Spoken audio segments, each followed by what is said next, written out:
We're about to start welding on these linear rails. I probably won't record me welding all of them. I'm just going to record the first couple so you can get an idea about the process. All right, here we go.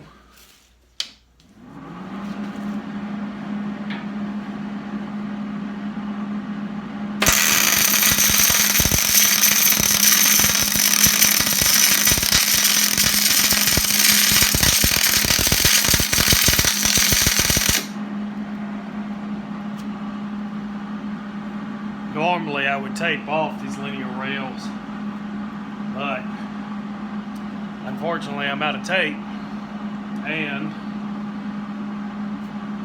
you don't necessarily have to, as long as you're careful and make sure that the heat's up not too high. You want to get good penetration, but you don't want to cause any warping for sure. But as far as getting anything on the linear rail itself, you just want to make sure you don't accidentally arc off to it, because then it's not going to be much of a good use of the linear rail.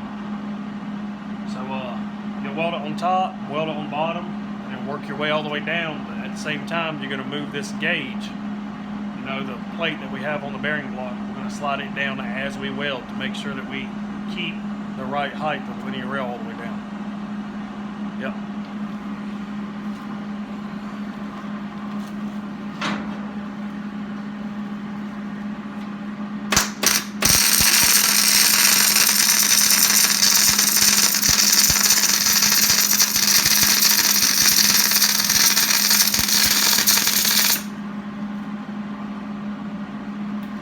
That's the first weld done.